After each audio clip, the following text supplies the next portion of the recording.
Hi అండి. Good morning అందరికీ. ఈరోజు మండే కదా! లంచ్ బాక్స్ హడావిడి స్టార్ట్ అయినట్టే. ఇంకా ఈరోజు మార్నింగ్ అయితే నేను ఎండు రొయ్యలు, టమాటో కర్రీ అయితే చేశాను. పిల్లలకొచ్చేసి పులిహోర చేసేసి lunch box పెట్టేశాననమాట.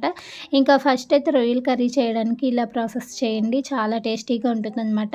First stove on చేసి ప్యాన్ పెట్టేసిన తర్వాత ఎండు రొయ్యలు వేసుకొని వేంపుకొని పక్కకు పెట్టేసుకోవాలి. నెక్స్ట్ అదే ప్యాన్‌లో ఆయిల్ వేసేసుకొని కట్ చేసుకొని ఉంచుకున్న ఉల్లిపాయలు, పచ్చిమిర్చి యాడ్ చేసేసి ఉల్లిపాయలు కొంచెం మగ్గిపోయిన తర్వాత అందులోకి అల్లం వెల్లుల్లిపాయ పేస్ట్ కూడా వేసేసుకొని పచ్చివాసన పోయే వరకు వేపుకోవాలి. నెక్స్ట్ అందులోకి నీట్‌గా కడిగేసుకున్న రొయ్యలు కూడా యాడ్ చేసేసుకోవాలి.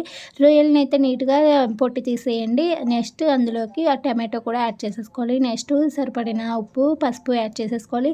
కొంచెం మగ్గిపోయిన తర్వాత ఇందులోకి కారం కూడా యాడ్ చేసేసుకోవాలనమాట. ఇలాగ ఆయిల్ సపరేట్ అయిపోతుంది కదా! ఆ స్టేజ్‌లో ఉన్నప్పుడు ఇంకా కారం యాడ్ చేసేసుకొని ఒక 10 నిమిషాలు మగ్గిపోయిన తర్వాత అందులోకి గరం మసాలా యాడ్ చేసేసుకోండి. నెక్స్ట్ పైనుంచి కొత్తిమీర యాడ్ చేసేసుకుంటే కర్రీ అయితే టేస్టీగా చాలా బావుంటుంది. ఒకసారి ట్రై చేసి